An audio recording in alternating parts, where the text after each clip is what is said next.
Perché? Non è re di Corinto il padre di Edipo? Chi non si adirerebbe ascoltando parole che suonano offesa?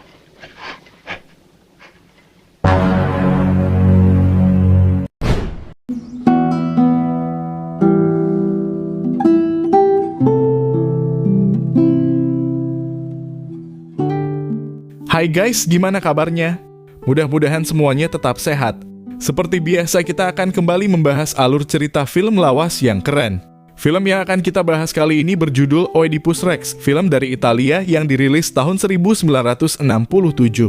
Disutradarai oleh Pier Paolo Pasolini, film Oedipus Rex diadaptasi dari drama tragedi Athena karya Sophocles, yang pertama kali dipentaskan pada tahun 429 SM. Selama berabad-abad, Oedipus Rex dianggap sebagai salah satu drama tragedi terbaik yang pernah dibuat dan dipentaskan di zaman kerajaan Yunani. Gimana keseruan filmnya? Daripada bikin penasaran, yuk kita langsung saja masuk ke alur ceritanya. Selamat menyaksikan.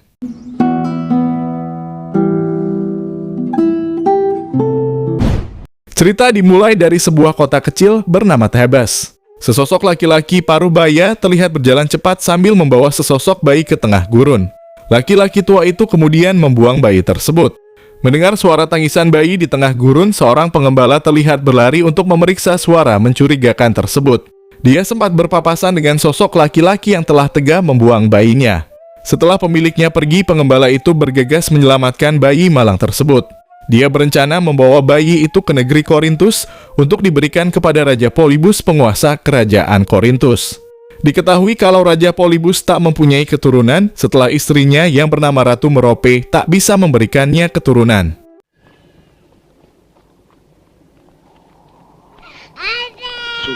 Sambil berteriak girang, pengembala itu membawa bayi temuannya ke depan Raja Polybus. Melihat sosok bayi mungil yang lucu, sang raja terlihat girang. Sang raja menganggap bayi itu adalah pemberian dari Dewa Apollo. Sang raja kemudian membawanya pulang ke istana, sementara istrinya Ratu Merope ikut terharu dan bahagia. Kini mimpi mereka untuk memiliki putra mahkota akhirnya terwujud. Setelah mengangkatnya sebagai anak, sang raja memberi bayi tersebut sebuah nama, yaitu Oedipus atau bayi pembawa keberuntungan. Piccolo Edipo, figlio. Un dono degli dei!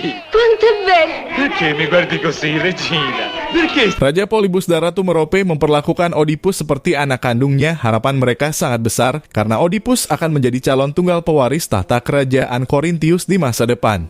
Dengan penuh kasih sayang mereka membesarkan Oedipus hingga dewasa. Namun di suatu hari saat Oedipus sedang bermain olahraga lempar batu, dia mendengar ejekan teman-temannya yang menuduhnya sebagai anak pungut. Dia pun sempat marah dan memukuli teman yang membulinya. Namun sejak kejadian itu, Oedipus sering bermimpi buruk. Dalam mimpinya, dia seperti sedang menangis dalam kegelapan. Oedipus pun sempat mengadu ke ibunya atas semua kegelisahan yang dia rasakan, namun ibunya tak pernah menjawab rasa penasaran putranya. Una, figlio falso di tuo padre e di tuo...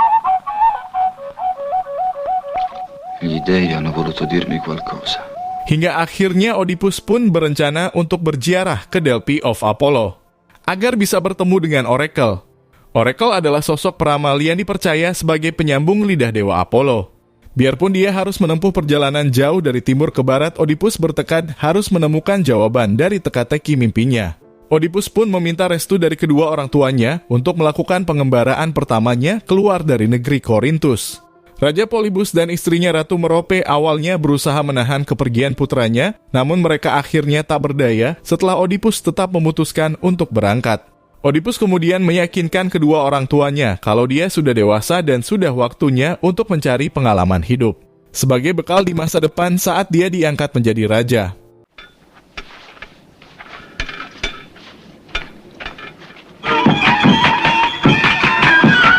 Setelah menempuh perjalanan jauh, Oedipus akhirnya sampai di tempat penziarahan Delphi of Apollo dengan tujuan untuk mendapatkan jawaban dari mimpi-mimpinya.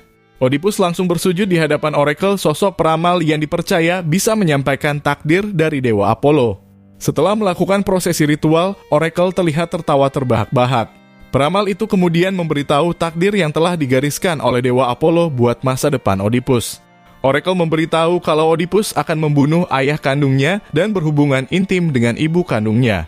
Mendengar ramalan Oracle, hati Oedipus langsung hancur. Ketakutan dan kesedihan terlihat jelas di wajahnya. Sambil menangis, Oedipus pergi meninggalkan kuil Apollo. Dia memutuskan tak akan kembali ke kerajaan Korintus. Hidupnya sudah tak punya arah. Oedipus lebih memilih mengikuti kemana langkah kaki akan membawanya.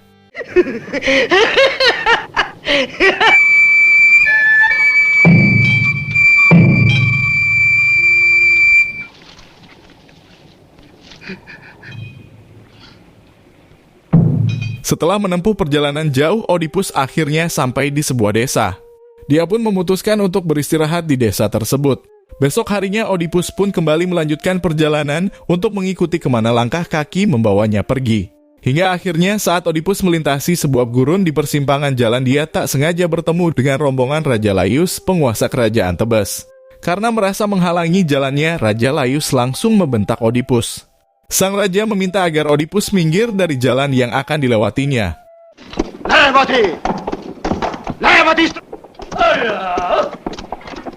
Karena tak tahu kalau yang membentaknya adalah seorang raja, Oedipus terlihat cuek dan tak mau pergi dari tempatnya. Dia merasa tersinggung setelah Raja Laius menyebutnya sebagai pengemis. Melihat ada seorang pemuda yang berani melawan perintahnya, Raja Laius terlihat murka. Dia langsung menyuruh para pengawalnya untuk menangkap Oedipus. Karena merasa tak mungkin bisa melawannya sekaligus, Oedipus sengaja berlari agar bisa memecah kelompok prajurit tersebut. Dengan berpencar satu sama lain, maka Oedipus bisa lebih mudah melumpuhkannya.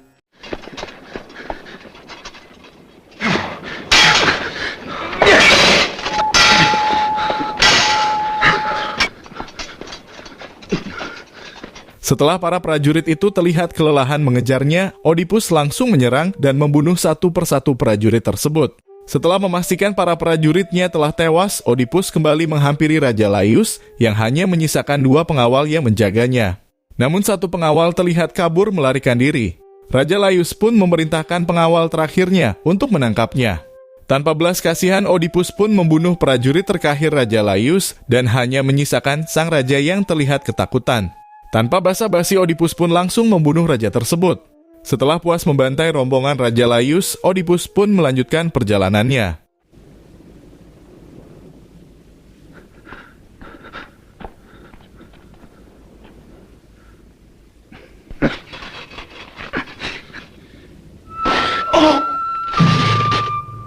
Namun saat tiba di kota Tebes, Oedipus terlihat kaget saat melihat orang-orang berbondong-bondong meninggalkan kotanya. Karena penasaran, dia pun bertanya ke salah satu pemuda bernama Angelo.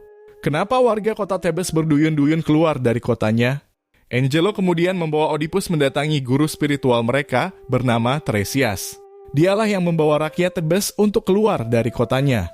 Angelo kemudian membawa Oedipus ke bukit suci Apollo. Dia kemudian memberitahu Oedipus kalau di atas tebing itu tempat bersemayam monster Sphinx. Monster menakutkan yang selama ini telah banyak membunuh penduduk kota Tebes.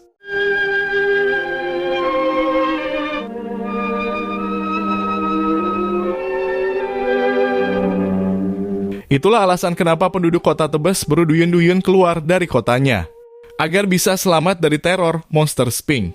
Angelo kemudian memberitahu Oedipus kalau Ratu Jocasta telah membuka sayembara terbuka bagi siapa saja yang bisa membunuh monster Sphinx. Maka hadiahnya dia akan menikah dengan Ratu Jocasta dan menjadi raja di negerinya. Mendengar kabar tersebut, Oedipus terlihat girang. Tanpa pikir panjang, dia pun langsung naik ke bukit suci Apollo, tempat monster Sphinx bersemayam. Setelah berhasil menemukannya, Oedipus langsung membunuh monster tersebut. Melihat monster yang ditakuti oleh warga kota Tebes telah tewas dibunuh, Angelo langsung berteriak memanggil seluruh warganya untuk pulang kembali ke kotanya. Karena dianggap telah menyelamatkan kehidupan mereka, Oedipus pun diboyong ke kota Tebes. Dia akhirnya mendapat hadiah, yaitu menikahi Ratu Jocasta.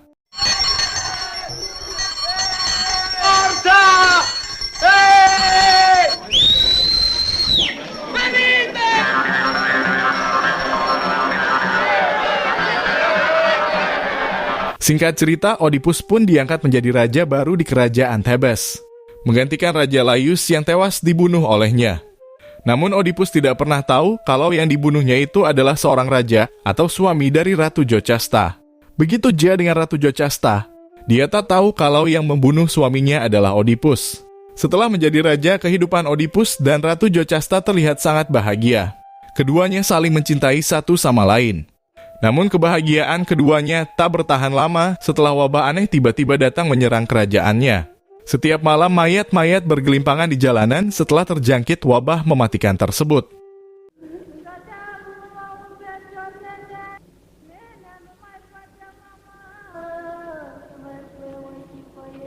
Semakin hari wabah itu semakin mengerikan, membuat para tetua adat di negeri Thebes turun gunung untuk meminta Raja Oedipus agar menyelamatkan rakyatnya. Meskipun tak tahu apa yang harus dilakukan, Oedipus berusaha menenangkan rakyatnya.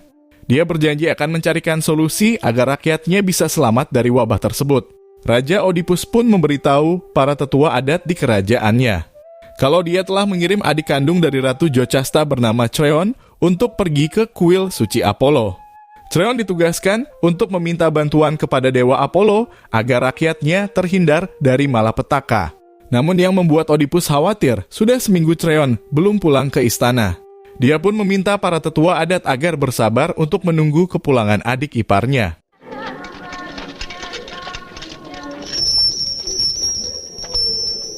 Dan sore harinya, Creon pun akhirnya pulang ke istana. Dia membawa kabar dari kuil Apollo kalau rakyat Thebes bisa diselamatkan. Dengan syarat Raja Oedipus bisa menemukan dan menangkap pembunuh Raja Laius. Mendengar kabar tersebut, Oedipus menugaskan Creon untuk memburu dan menangkap pembunuh Raja Laius, agar rakyatnya bisa selamat dari wabah mematikan yang menyerang kerajaannya. Vuole che sia punito il suo assassino, chiunque sia. Chi? Come? Da una sola cosa se ne possono dedurre molte altre. Sebulan berlalu, Creon tak mampu untuk menemukan pembunuh Raja Laius. Sementara di sisi lain, wabah yang menjangkiti kota Thebes seperti menjadi sebuah kutukan. Setiap harinya korban terus berjatuhan. Keadaan genting tersebut membuat Oedipus semakin panik. Dia kemudian menugaskan Angelo untuk membawa guru spiritual Tiresias ke istananya. Oedipus berharap orang suci itu bisa membantu masalah yang sedang dihadapi oleh kerajaannya. Angelo akhirnya berhasil membawa guru Tiresias ke hadapan Raja Oedipus. Namun saat bertemu dengan Oedipus, wajah guru Tiresias terlihat sedih. Dia memberitahu rajanya kalau dia tidak bisa membantu menyelamatkan rakyat Thebes.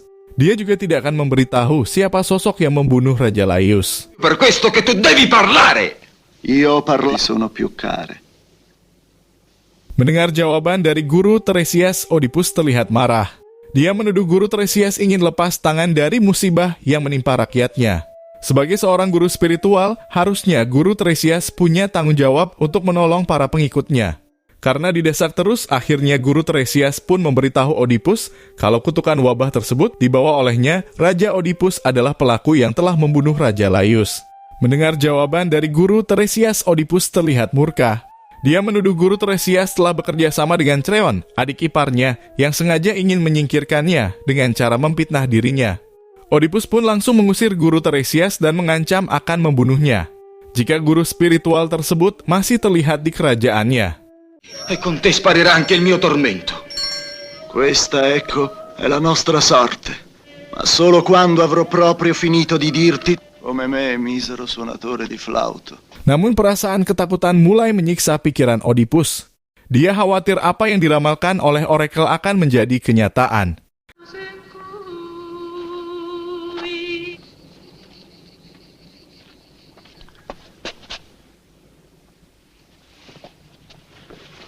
Karena situasi di kerajaannya semakin parah. Seluruh ketua adat yang diwakili oleh adik ipar Raja Odysseus bernama Creon memutuskan untuk mendemo Raja Oedipus yang tengah berhubungan intim dengan istrinya. Mereka meminta Oedipus untuk mengaku sebagai pembunuh Raja Laius. Karena tidak merasa membunuhnya, Oedipus langsung memaki dan mengusir Creon dari istananya.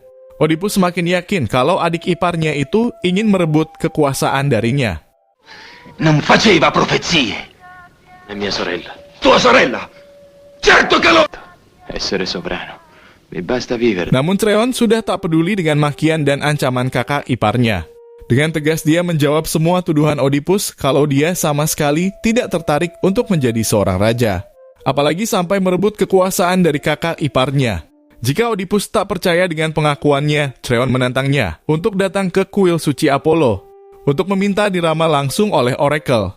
Jika dia terbukti berniat ingin merebut kekuasaan dari kakak iparnya, Creon siap dihukum mati. Tapi apabila Oedipus terbukti sebagai pembunuh Raja Laius, Creon meminta agar Oedipus angkat kaki dari negerinya.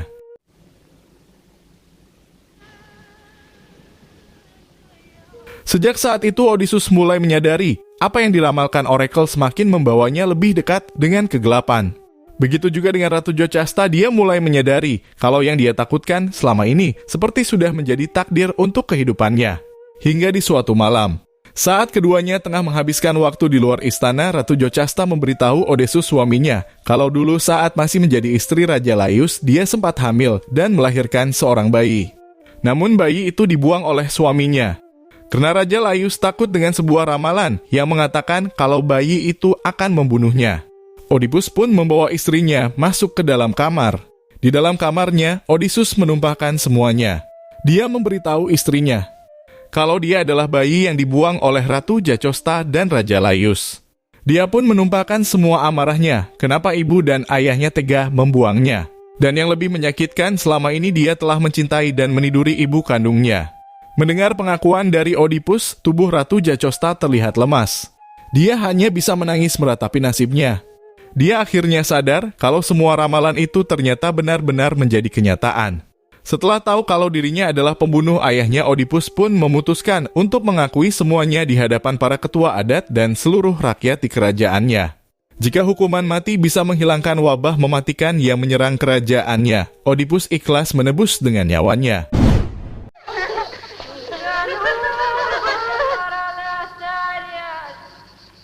Namun saat Oedipus kembali masuk ke kamar ibunya, pemuda malang itu kembali harus menerima kenyataan pahit.